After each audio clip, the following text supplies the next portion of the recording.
But you do have to look at the camera while doing this? No, you don't. I mean, if you want to. I feel like it would be more... Yeah, you can. It's too dramatic, you know, just looking straight at the camera. Anytime. Okay. Hi, my name is Nad.Hair.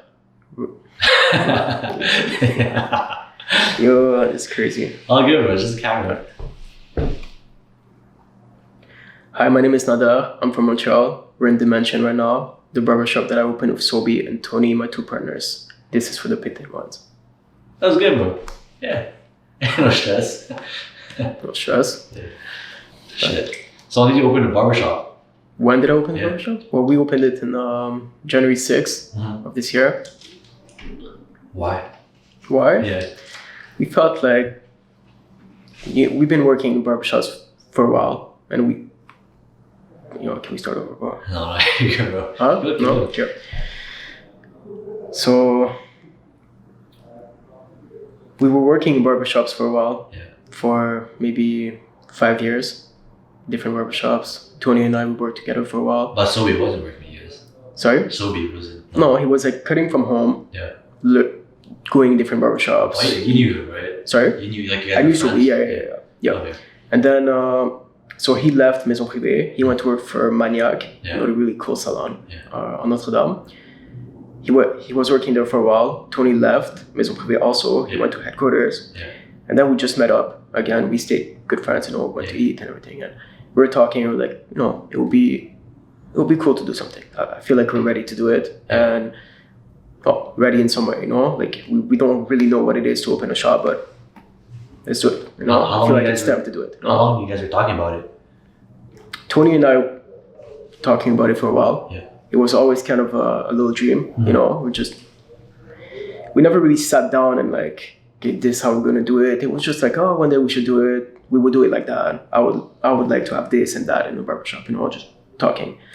And then that night we went to eat at Tuck Shop, Sobi, Tony and I, and we had no intention in talking like seriously, we're just chilling. Just to meet up. Yeah, just catching up. And then it came up, the conversation. And then Tony knew that this space was free to rent, but we had to move really fast. That was like late October, and the previous person who was working here, he had to leave in December. Oh, so 2 months. 2 months. Wow. And we're like, okay, let's go. The same night, we went outside of Tuck Shop. We shook hands. That's it. We're doing this, So from that day, we just kept meeting, kept talking about it, making the numbers, planning everything, and we did it in January, And it's working out well. It's working out well. Yeah. Those it was a bit harder at first because that was during the lockdowns. Yes. During the whole COVID situation. 2 weeks before we opened, so that was the time that we were supposed to build everything and start really setting up everything and finishing up. Tony and I caught COVID, so Sobi was the only one working. And I was like, damn, we felt so bad, bro, so bad. He killed it. He really helped us building this place. Okay, so he basically had himself to build the stations and set up all that, and then shit, that's brilliant, bro. And then we opened and we just kept going. Shit, you guys owe him lifetime of haircuts, bro. Sorry? You owe him a lifetime of haircuts, bro. Shit. More than that. Yeah. Shit. So shout out to him for doing all of this. Killed it. How about Dimension? Was the name you guys chose sitting down in the restaurant, or just came about? Actually, no, I was at the studio with Craze. We're just chilling at night. All-Star?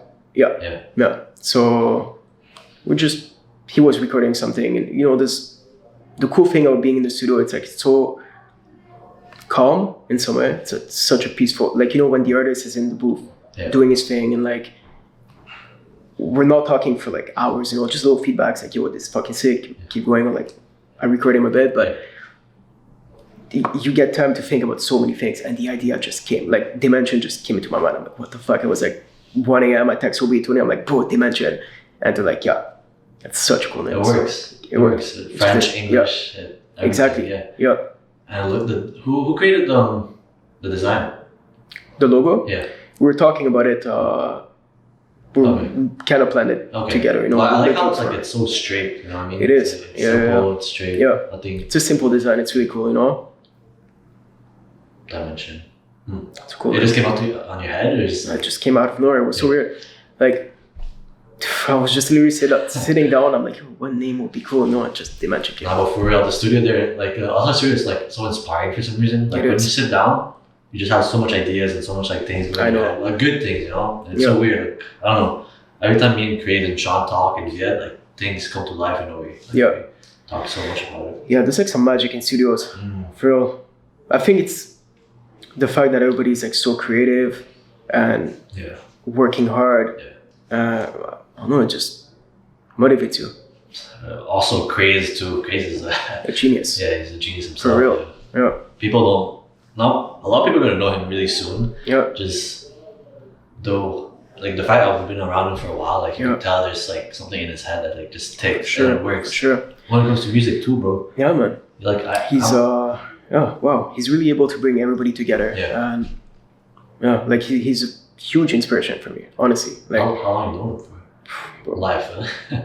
Too long. I don't know. Like a long time, you know, but he helped me in so many different ways. It's crazy, you know, like he helped me in things that were like that was not in his field, you know, and he still gave me the best advice and always pushes you to do better. And well, it's good to have someone like him because he's open to understanding different aspects of life. Yeah. Like he's wise. He's not just like a rapper, right? He's not for sure. An artist, but he's so curious of the learning.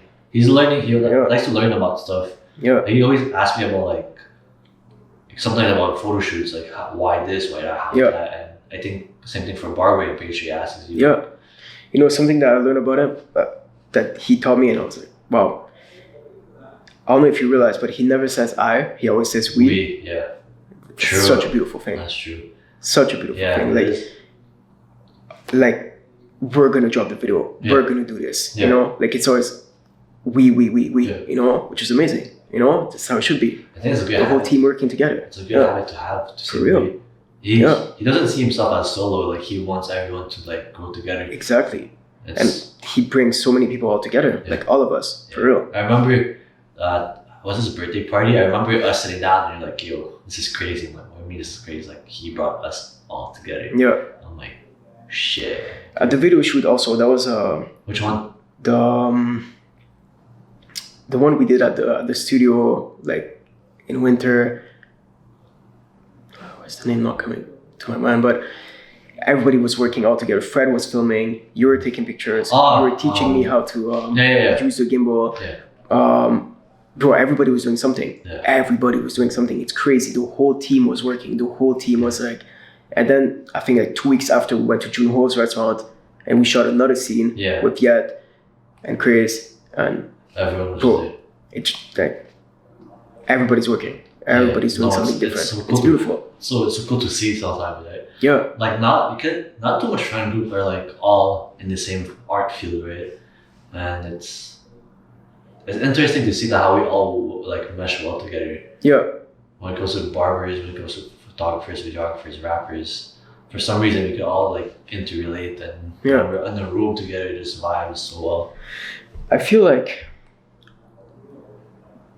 anybody who's into art or like creativity, honestly any field in life, the biggest advice I can give to somebody is like surround yourself with the good people. That's the most important thing. Whatever you're doing. Whatever it is, like music, barbering, academic, like like surround yourself with the good people. Honestly, so you people would say who support you in a way, like the saying, if you surround yourself, is that the what saying? You know the saying like you're the 5 people you surround yourself with. Yeah, is that saying? Do you think that's true? Yeah. In some way, like the good thing with like surrounding yourself with the good people, it's like a lot of them are going to be different from you. They're going to be doing different fields. They're going to have different opinions, you know, and it's also really important, you know, so you're not exactly going to be like them, but the group all together is you guys are all going to learn from each other and like become something out of this, you know? Yeah. You know what I'm saying? Like, you're right. Yeah. And you surround yourself with Tony and Subi, does it? Amazing. Yeah. Amazing. Seriously amazing. Like, I feel like in life, you should never, at that age, at that time, if you know what you want to do, if you know that you're a creative person and like you want to keep going into that field and like just keep going, just do it and be happy about it, you know? And surrounding yourself with good people is going to make you happy about it and make you want to grow. And it's never easy, you know? Like it's never easy, but it's super fun. And you grow and you want to get better and everything. And surrounding yourself with the right people helps you to grow. And 100%. All the skills that Tony taught me, it's unbelievable, man. Honestly, like the way that I cut right now is like, he helped me so much. It's crazy, you know? Always super patient. And no, he's a calm nature himself, right? And I remember I was taking a picture, guys. He was just so calm cutting. Like him cut like he's so comfortable. The scissors is like so chill. Yeah. Oh, yeah. It's beautiful to watch him work. Yeah. He's comfortable. He's fluent with it. Even the when result he is beautiful. talks to like the people, it's like he's so calm, bro. It's so he's a really calm person. Yeah.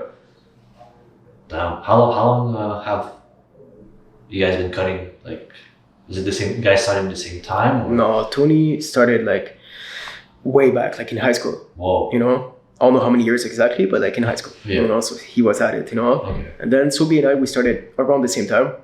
So how we met, Sobi and I, we went to, like, we used to go to Maison Privée to watch and just to see them work. And to you learn. guys were just okay, yeah. I was learning a lot from Chris Marzel also. Like he's really the person who like made me want to become a barber. Wow. Like he used to cut my hair. I would see him work and I was like, bro, this is the most beautiful like thing to do, you know, like it's so cool. And so anyway, Sobi and I, we met there at Maison Privée learning. We got along really well and really fast. I was so happy about it. And Wow. So what year was this? How long has it been now since you discovered barbering?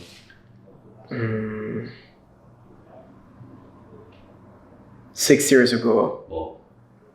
Yeah, 6 or 7 years ago. So you started cutting you picked up the clippers 7 years ago? Yeah. Whoa. Yeah. That's a long career, bro. Yeah. Why did you stay? Why did I stay? Yeah. I loved it. Like as soon as I started, I loved it. Because it's more than just cutting hair. It's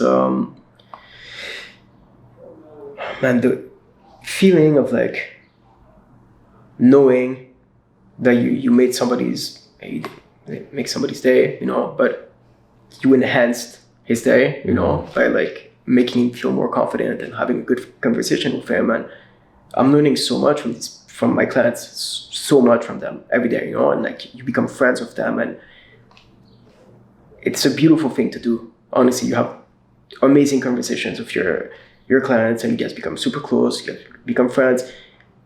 They feel confident going to do whatever they want to do. Like, so I have a guy that I've been cutting for a while, you know? So I remember I cut him one night and he came in and he was a bit like stressed.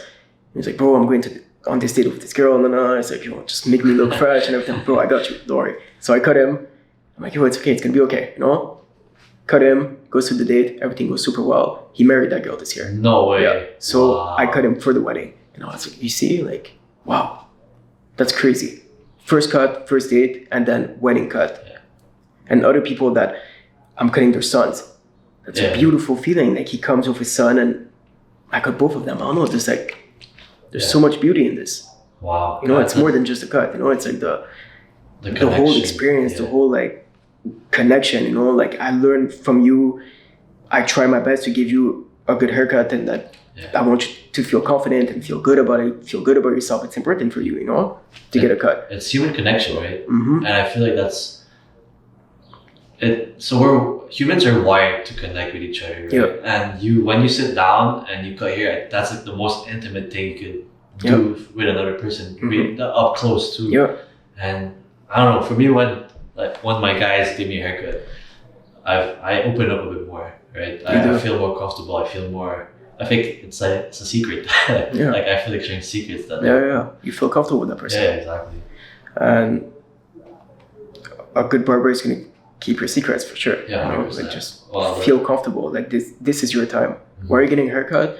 The way I see it, like when I'm giving somebody a cut, I'm like, bro, this is your time. This is your time of the day. You know, like I'm here to do the best job that I can so you feel comfortable and you enjoy this. Feel free to talk, feel free to do whatever you want. Don't talk if you don't want to talk. Enjoy this. That's the main part. Enjoy it, you know? Yeah, no, I get it. Because also sitting down at a barber shop, it's I don't know, it's like a spa. It's like a spa, right? And sometimes you just need a place to relax, not even use your phone, just to have a genuine conversation with someone. Yeah. And for me, the most enhancing part of a cut is like they just listen sometimes. Sometimes they don't even talk. Sometimes you stand there. Take it in. Yeah. And another cool part about it is like when they put the face mask on you and you're just like, this chill, and the whole experience from A to Z in the barber chair is amazing. Yeah. You leave the chair feeling like ready. You look great too. Yeah. So what's next as a barber? Is there something bigger than this, than having a shop, or is there experiences that you want to do as a barber? There's many more things that I want to do for sure, but when I was younger, I used to, you know, when people ask you what's the next 5 years going to be like for you, you know, 5 years ago I would have had no idea that I would be here. So I try not to think too far, but knowing myself and how curious I am, I'm going to touch a lot of things. I know, you know, like I'm getting a bit into photography right now, and there's many more fields that are going to come for sure. But right now I'm really focusing on this project, making Dimension grow as much as I can, and we'll see from there. We'll see where it's going to go, you know? So there will be many different things, but I don't know exactly which one it is yet. We'll see. Yeah. I'm excited for you. I'm excited. Yeah. Thank you. So so you started cutting, you said 7 years ago, right? Yeah.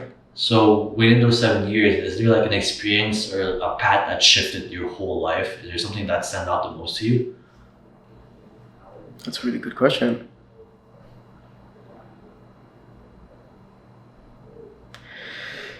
Well, I was 20 when I started, you know, so the 20s are a really interesting time. You learn a lot about yourself. You change a lot as a person. So I feel like there was many experiences that changed me as a barber, but as a person also. Which one exactly, I can't really tell. I did a couple trips, they were really interesting. I met some great people while working. A bit of everything, honestly. Like every day is an important day. Every day moves me in a different way, you know? Like right now. Yeah. That's the first. Yeah. So. Just FYI, this is like, is it your first time talking on camera ever? Yeah. How do you feel? Yeah. I'm getting comfortable. Cool, yeah. See, like, not too bad. So a lot of things happened in the past 7 years then. Mm-hmm. And is there, within those 7 years of being a barber, was there a tip that you received that stuck with you? A tip? Yeah. Like from someone? Yeah. You have time. That was a good one. Because I feel like we're rushing too much in life, you know, like we're just like always fearing getting older, always fearing not doing enough, always, you know, but enjoy the process. The process is cool. Everything is important. Every part of it is fun. Every part of it is something to take in with you, you know, like rushing the process, trying to grow so fast, trying to like move so quick, take your time to see everything that's around you. Every step is an important step. Every step is an interesting step. And to be honest, I don't know what's the goal at the end, you know? Mm-hmm. What's the main goal? What's the main, what's the definition of like the ultimate success? I don't think there is one, to be honest, but when you accept that there's nothing is going to definitely be like the success, then every single part of it is the fun part, because it never ends anyways. So just keep going, take your time, do it well, and it's okay. You have time. All we have is time. Yeah, all we have is time. Yeah. Like we have time. We don't have too much time, but we have time. Yeah. You know, we have enough time. Yeah. But it's scary because a lot of people in their 20s. Yeah. And like going 30s, like we're so rushed. Yeah, but there's nothing to rush, honestly, because you're going to be a certain person in your 20s. You're going to be a certain person in your 30s, in your 40s, in your 50s, in your 60s. It's a new chapter. It's a new decade. It's fun. Like, I'm enjoying my 20s in a good way. I'm working super hard in my 30s. Also, I'm going to enjoy my 30s as I should in my 30s and work even harder. And 40 and keep going and just, it's a new project. It's a new decade. It's okay. Like, it's not too late because you're 30. It's not like, so what? You know, like social media is keep going, you know, like just whatever. Yeah, social media is constructing this whole idea is like, oh, it's too late. Yeah, but it kind of doesn't make sense. Yeah. You know, like there's a lot of like super cool 50-year-olds, you know, like a lot of them are super, super cool, you know. They were probably cool in the 40s too, and 30s too. Like it's fun. Yeah. Still going at it. I'm not really scared of growing, you know. Why do you think people are rushing so much? What's like though? I think it's fear of like the unknown, of not knowing what's gonna happen, of not knowing also. Yeah. Okay. So I feel like a lot of people they say this often, like, what am I gonna be in the future? What am I like? But what does that mean? What am I gonna be? Let's say you become a barber, a lawyer, an actor, a singer, whatever. Like, you're not just that. You're you. That's working. But you're also a friend. You're a family member. You're somebody's barber, somebody's whatever. Like whatever you are, you're so many things at once. You're not going to be one thing, you know. And people aim for that one thing, and it's the unknown of what is that thing going to be. Well, that thing is already there. You're you. Like you're already your person. You know. You're just going to enhance and be better and keep being a better version of yourself. But this is what you should aim to be, not aim to be some mysterious thing that you don't even know what it is, and thinking that your whole life problems are going to be fixed when you reach that level. It won't. Like, you got to work from now on you and keep going, you know? So no reason to rush. Just fear. Take your time. Yeah, people are just fearful about it. Yeah. Because, you know, when you rush, it's like you have a destination to be. But if you don't even know what's the destination, you're rushing for what then? True. You know? Like a lot of people, I think the definition of success is so vague, but I personally think people look at it as financial success. Right? Yeah, people which is not the case. So rushed to reach that peak of like X amount of numbers, $1 million. But how about all in between that? What are you going to do with all that? Of course. And people try to skip that whole process to reach the $1 million. But millions isn't like. Are you having fun doing it? And why do you want money is a tool. Money is a tool to really push your art. Well, for me, anyways, you know, like it's a tool to like push your art and like create more and do more, you know. So of course I want to make money. I want to make money so I can keep going and making more and more and more and keep not making more money, but making more art, creating more things. At a certain point, you have a place to stay, you have food, you have clothes on you, you have a certain comfortable amount of money, and then all the rest is to create more and to do more. Yeah. So in that case, yeah, for sure, aim to make money, but use that money for something good. Not just have the money to have the money. Yeah. There's no reason to have it. You know, if you're not using it, just have the money to have the money, to have a number. What does that mean? You know, it doesn't mean anything. You're gonna have 1 million and be happy, but then you're gonna see a guy with 5 million. What's up with that? The guy with 5 million is gonna be a guy with like 100 million, and it keeps going, you're never gonna win, you know. And there's no reason to win that game, you know. Preach. And money. So me and Via had the conversation yesterday. He's like, does money buy happiness? And he said, it has to. Because if you have money, you have a certain level of comfortability of course. To do what you love. Of course. Right? And if you don't have money, like you can't work on other projects you always wanted to. Right? Exactly. And you need that comfort. it's really important, but it shouldn't be the goal, you know, of having an amount or having like a. It can't be the only thing pushing you. I think the goal is freedom, right? It's like it is. It really is. Yeah.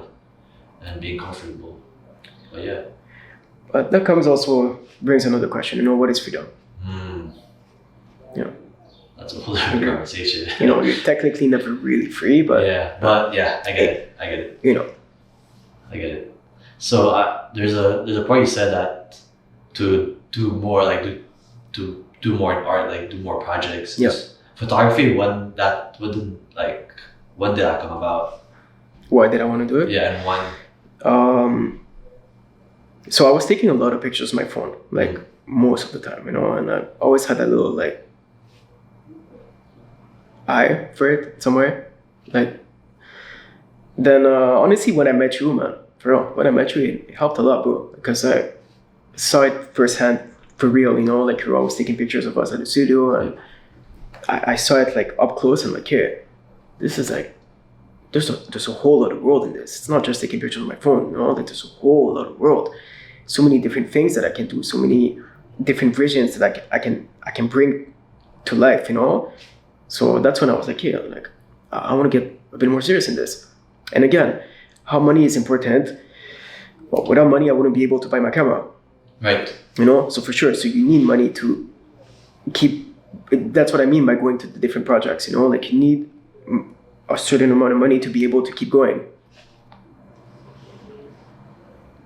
And photography, your cousin, right? For sure. Yeah. Amazing photographer. Did you learn from him as well, or? If I learned from him, I'm really inspired by him. Oh. That's for sure. Yeah. Extremely inspired by him. I think he has one of the cleanest pictures I've seen in a while. Incredible. Incredible. And how do you like it being a photographer? Me? Yeah. Well, can't call myself a photographer yet, but like I enjoy it. You are. I enjoy taking pictures. I think you are, because in a way you understand the settings. You want to learn more about it. Mm-hmm. So there's always one thing I always say to people who start off. A lot of people could take pictures, but not a lot of them could become photographers. Right? What makes a photographer? Just learning your camera. Because everyone could take a picture by clicking a button, and that's taking a picture. But becoming a photographer is learning the craft, learning the angles, learning the settings, learning lighting, learning everything about photography in general. Yeah. And that makes you a photographer, in my opinion. No, for sure, right. And you are willing to like understand the whole world, and I feel like you're not taking pictures anymore, bro.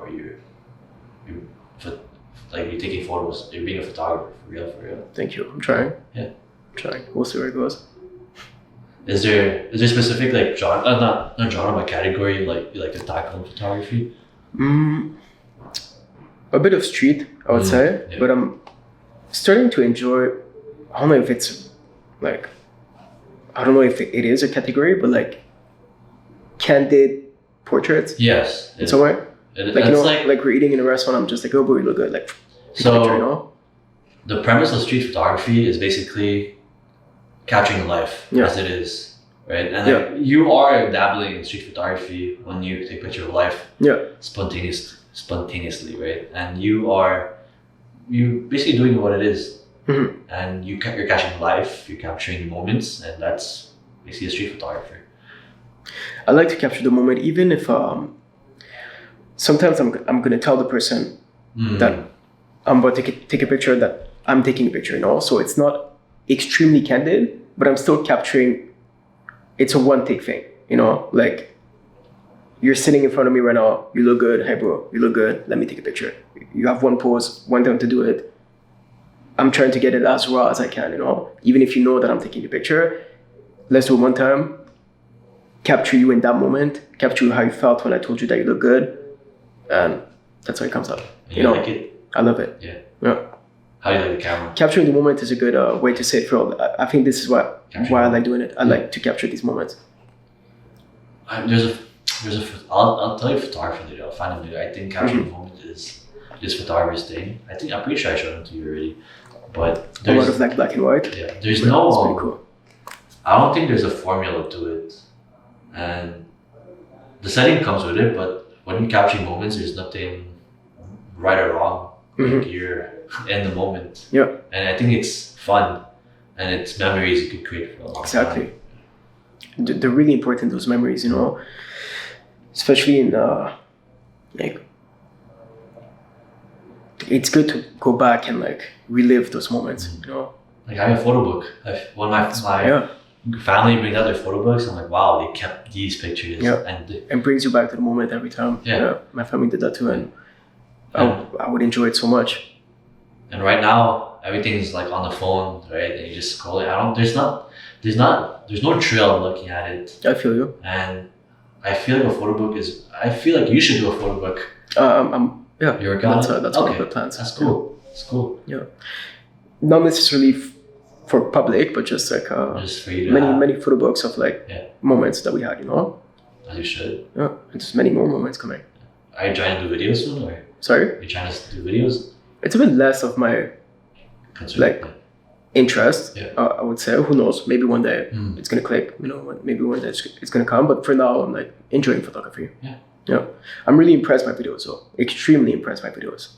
I just feel like it's a field that I want to be able to touch. Yeah, tell yourself you have 24 pictures in the frame, and that goes well. It's a lot, and you could capture even longer moments too. Yeah. But also comes with more experience too. Like for sure. More comfortability, and a lot of the space on your computer.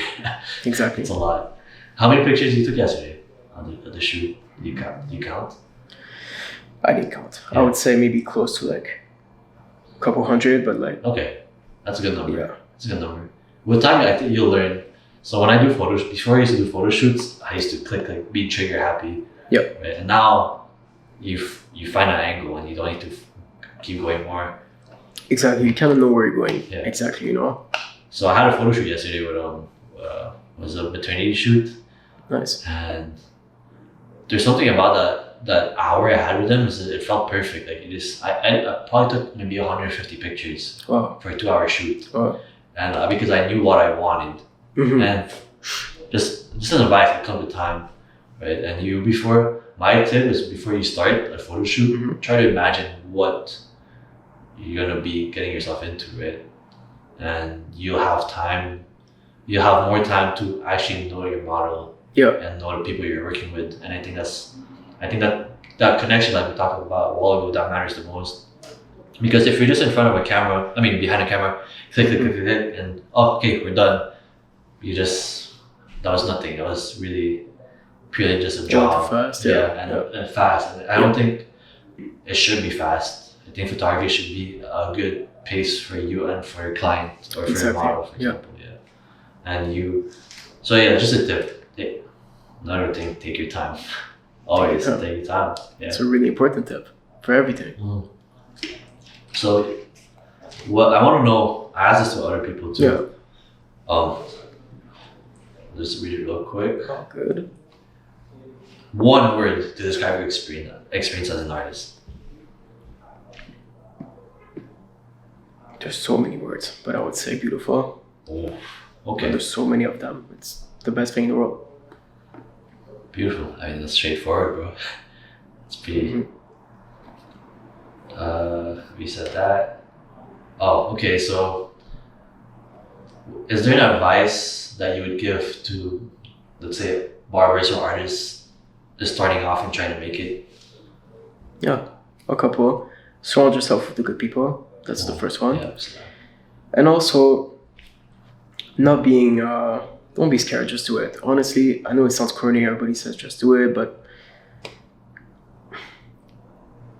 I feel like a lot of people focus on saying, well, they're already into something, like a lot of like different type of artists, entrepreneur, like whatever.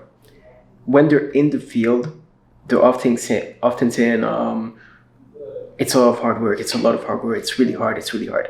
The hardest part ever is to start. Get yourself into the water. Just do it.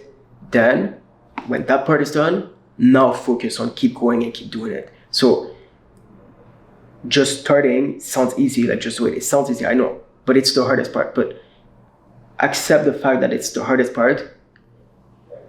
You have to do it. You have to start. Once you start, then keep going. It's not going to be as hard as you think. It's not going to be as scary as you think. It's going to be fun. The only part that's not, well, it's fun, but that's scarier is starting. Yeah. That's always the hardest part, you know, for everything. Like swimming, you jump into the water, the hardest part is done, you jumped, now maintain it and keep going. So for younger people that want to do something in arts or anything else, not even related to arts, just start. It's hard, it's not easy, but you got it. Just start. And then maintain it. That's wise of you, bro. This whole conversation has been wise. I'm not gonna lie. Okay, so we can end it here with one more question. What is art?